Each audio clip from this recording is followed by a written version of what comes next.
Assalamualaikum warahmatullahi wabarakatuh. Salam sejahtera bagi kita semua. Namo Buddhaya, salam kebajikan, Om Swastiastu. Jadi perkenalkan, nama saya Febriana Dewa Putra dari Prodi Akuntansi 24 Universitas Esa Unggul Tangerang. Jadi pada kesempatan kali ini saya akan menjelaskan materi yang berkaitan dengan pasar uang, pasar modal yang bersumber dari RPS atau modul yang sudah ada pada e-learning pasar uang dan pasar modal. Dan masuk materi yang pertama, kita awali dengan Bank Sentral. Bank Sentral ini adalah bank yang menaungi otoritas moneter, dan terlebih lagi di Indonesia Bank Sentral ada namanya Bank Indonesia yang memiliki kedudukan sebagai lembaga negara yang independensi. Artinya Bank Sentral bebas dari campur tangan pemerintah dan pihak lain dalam menjalankan tugas dan wewenangnya. Dasar hukumnya terdapat dalam Undang-Undang Nomor 23 Tahun 1999 yang kemudian diperbarui lagi. Dan untuk independensi ini penting agar kebijakan moneter dan bisa dapat dijalankan secara objektif demi kepentingan stabilitas ekonomi nasional. Dan untuk tujuan utama Bank Indonesia itu adalah mencapai dan memelihara kestabilan nilai rupiah. Untuk kestabilan nilai rupiah itu mencakup dua aspek. Yang pertama stabilitas harga barang dan jasa atau inflasi. Dan yang kedua itu stabilitas nilai tukar rupiah terhadap mata uang asing. Dan jika inflasi terlalu tinggi itu menyebabkan daya beli masyarakat yang menurun karena harga-harga semakin naik. Dan jika nilai tukar melemah tajam, maka biaya impor meningkat dan ekonomi menjadi tidak stabil. Oleh karena itu, untuk menjaga kestabilan rupiah menjadi fondasi utama kestabilan ekonomi nasional.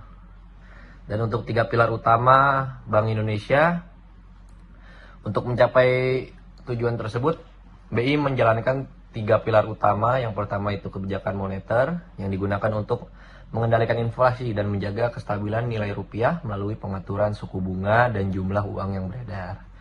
Dan untuk yang kedua itu ada sistem pembayaran ya BI, memastikan sistem pembayaran itu berjalan aman, cepat, dan efisien. Dan contoh untuk sistem pembayaran yang dikeluarkan oleh BI itu dari KRIS, BIFES, atau RTGS. Dan untuk yang ketiga stabilitas sistem keuangan.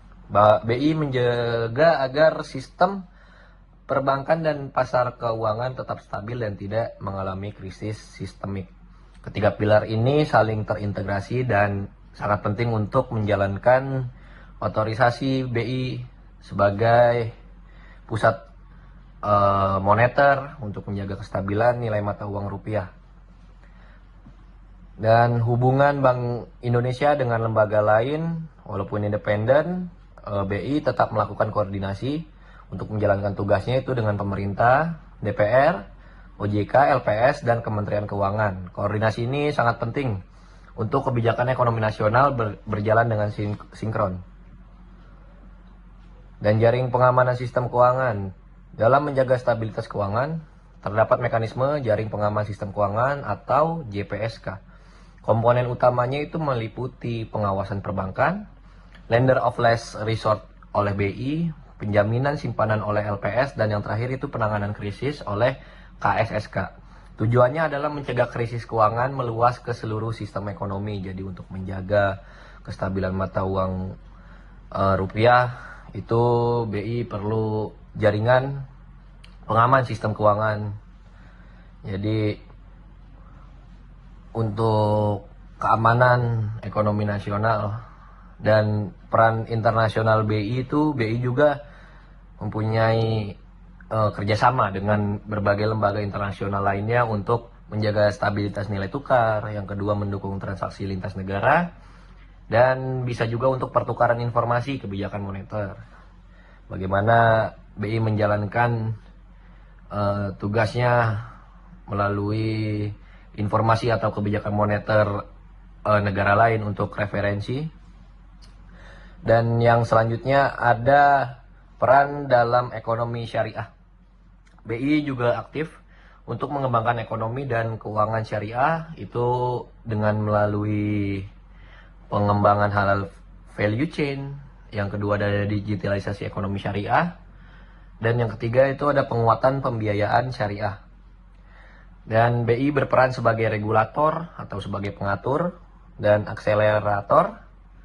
Akselerator itu berguna untuk apa ya? Kalau di BI itu akselerator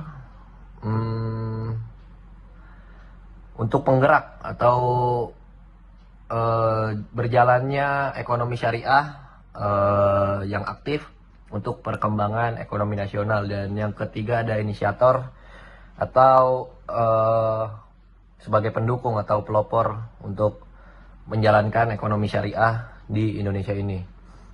Dan kesimpulannya, BI adalah institusi sentral yang menjaga kestabilitasan ekonomi melalui kebijakan moneter, sistem pembayaran, dan stabilitas sistem keuangan.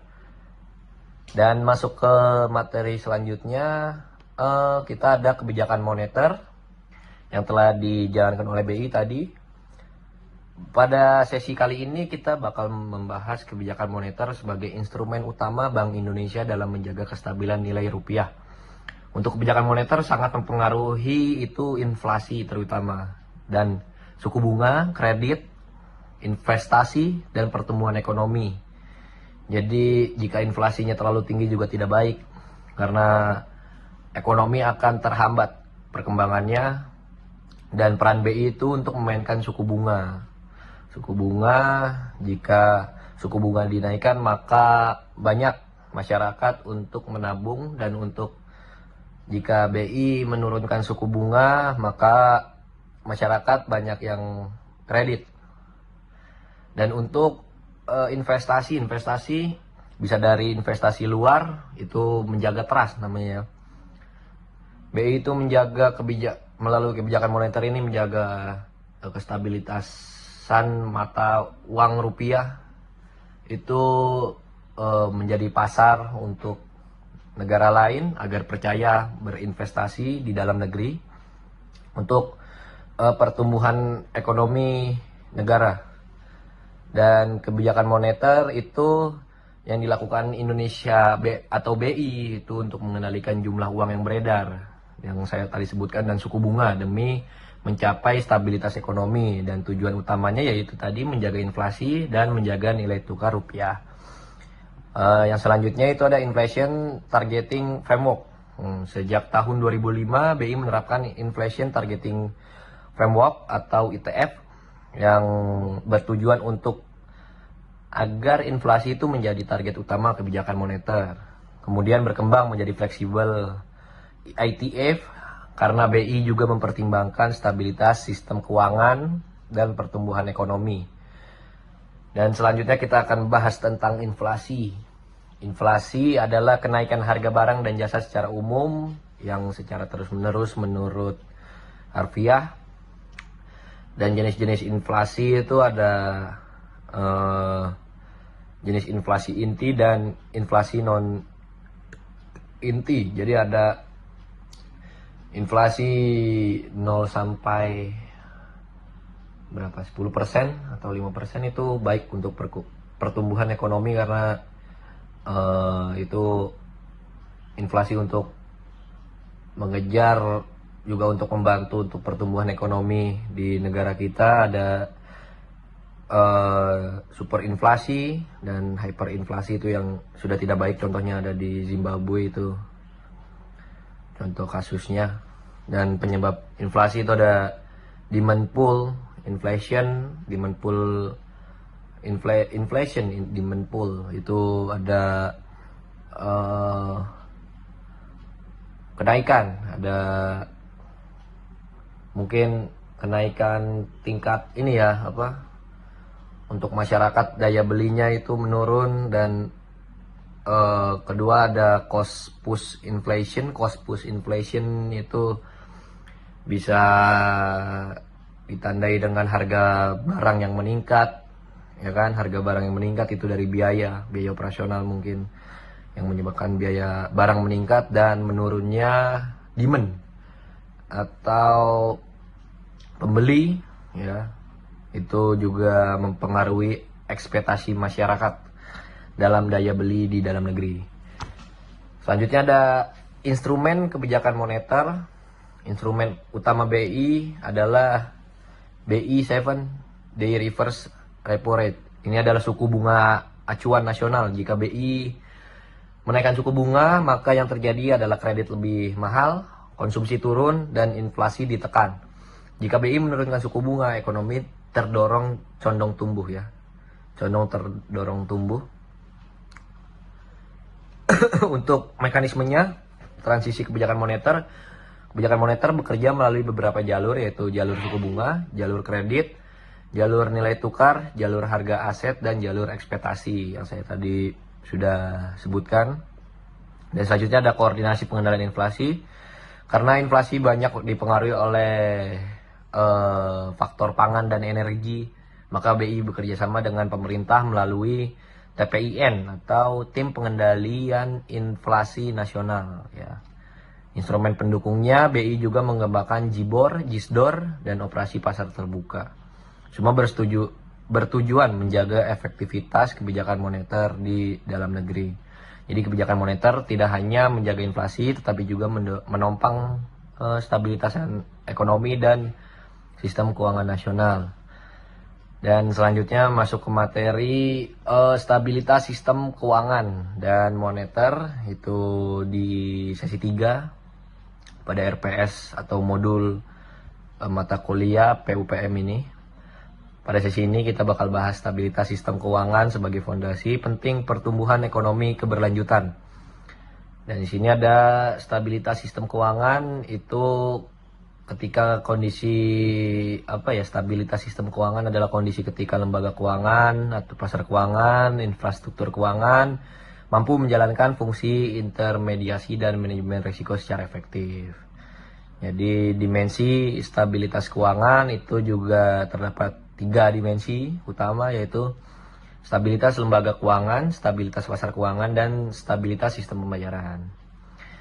Jika ketidakstabilan dalam stabilitas keuangan ini, maka kredit macet akan meningkat, lalu kepercayaan masyarakat turun, dan krisis dapat terjadi. Karena itu stabilitas keuangan menjadi sangat penting bagi negara ya, bagi suatu kondisi negara, karena kasusnya mungkin terjadi tahun 98 atau pada 2026 ini nilai mata uang rupiah mengalami penurunan terhadap mata uang asing, terkhususnya dolar itu udah 17.600 per hari ini. Dan untuk peran BI dalam menjaga stabilitas keuangan ini, itu pertama, BI itu menjaga stabilitas moneter atau mengendalikan inflasi dan nilai tukar rupiah. Dan yang kedua ada lender of last resort, yaitu memberikan bantuan likuiditas saat bank mengalami kesulitan jangka pendek. Jadi sistemnya tuh misalnya ada bank cabang, kayak misalnya bukan bank cabang ya, bank cabang Mandiri atau BCA. Untuk hari ini mengalami kesulitan atau ya memenuhi target pada minggu ini. Jadi BI itu perannya membantu untuk likuiditas. Jadi memberikan pinjaman melalui pinjaman ya. Dan yang ketiga itu ada kebijakan makroprudensial. Makroprudensial itu menjaga kestabilitasan sistem keuangan secara keseluruhan. Sinergi dengan OJK dan pemerintah, BI bekerja sama dengan OJK, Kementerian Keuangan, dan LPS. Untuk keuangan inklusif ya. Keuangan inklusif itu bertujuan memperluas akses masyarakat terhadap layanan keuangan formal. Contohnya mobile banking itu M-banking ya. Ada vintage, ada kris, dan selanjutnya yang terakhir itu kita akan bahas untuk peran UMKM dalam stabilitas keuangan. UMKM merupakan sektor yang sangat penting dalam ekonomi Indonesia karena jaringan UMKM itu sangat luas dan dapat kita jumpai di berbagai daerah. Itu BI juga perannya untuk mendukung UMKM itu melalui akses pembiayaan seperti pinjaman, dan digitalisasi seperti pembayaran kris agar aman dan efisien. Ada pelatihan juga dan onboarding digital. Stabilitas sistem keuangan bukan hanya tentang bank sehat, tetapi tentang kemampuan sistem ekonomi mendukung pertumbuhan yang inklusif dan berkelanjutan. Dan setelah kita memahami stabilitas sistem keuangan, berikutnya kita akan memahami integrasi antara kebijakan moneter dan pasar keuangan modern. Kebijakan moneter dan pasar keuangan itu pada sesi ini akan melihat bagaimana kebijakan moneter tidak dapat dipisahkan dari perkembangan pasar keuangan. Jadi tujuan Bank Indonesia itu menjaga inflasi yang sudah saya bilang tadi dan menjaga stabilitas nilai tukar. Namun BI juga menjaga stabilitas sistem keuangan dengan 3 komponen tadi.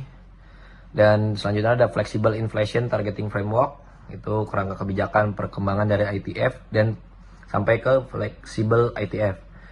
Karena BI juga perlu untuk menjaga inflasi, pertumbuhan ekonomi dan stabilitas keuangan. Instrumen utamanya itu ada operasi pasar terbuka, kebijakan nilai tukar, dan kebijakan makroprudensial. Dan untuk kebijakan makroprudensial itu tujuannya itu untuk mencegah risiko sistemik dan menjaga stabilitas sektor keuangan secara keseluruhan. Dan selanjutnya itu ada strategi nasional pengembangan pasar keuangan. Tujuannya itu untuk membangun pasar yang dalam, liquid, efisien, aman, dan inklusif. Jadi kebijakan moneter modern merupakan kombinasi antara pengendalian inflasi, stabilitas keuangan, dan penguatan pasar keuangan. Dan setelah memahami sesi 4 tadi, kita akan masuk ke sesi 5 yaitu kebijakan moneter dan pasar keuangan. Kita akan masuk lebih dalam ke pasar uang sebagai fondasi likuiditas ekonomi. Dan pasar uang itu pengertian harfiahnya itu pasar instrumen keuangan jangka pendek ya, dengan tenor kurang dari 1 tahun. Jadi contohnya itu ada bond tuh ada, terus ada saham jangka pendek. Itu fungsinya itu untuk mengelola likuiditas, jadi untuk operasional suatu perusahaan dan menyalurkan dana jangka pendek seperti peran BI terhadap bank cabang tadi lain. Dan fungsi strategis pasar uang itu pertama ya pasti likuiditas, kedua ada transmisi kebijakan moneter, terus informasi suku bunga dan alokasi dana jangka pendek. Jadi uang tuh ibaratkan uang tuh darah ya, mengalir terus, jadi tidak boleh mati. Dan peran dalam stabilitas ekonomi itu alurnya likuiditas ya, likuiditas, suku bunga, investasi, dan inflasi ya. Karena itu pasar uang menjadi mesin transmisi kebijakan moneter. Dan untuk pelaku pasar uang di Indonesia itu ada Bank Indonesia, lalu ada bank-bank cabang seperti BCA, Mandiri, dan lain-lain. Dan selanjutnya ada pemerintah sebagai bisa sebagai peminjam atau pemberi ya. Yang selanjutnya ada korporasi dan investor, dan yang terakhir ada broker. Broker itu adalah pialang saham yang menyalurkan saham-saham pada saham perusahaan pada orang yang membutuhkan atau penyalur lah. Ibaratnya itu orang penghubung untuk orang berinvestasi pada perusahaan, itu broker. Lalu peran Bank Indonesia itu ada OPT, repo atau reverse repo, dan terakhir ada standing facilities. BI mengarahkan likuiditas pasar. Jadi struktur pasar Indonesia itu ada pertama itu segmentasi pasar. Segmentasi pasar itu kepercayaan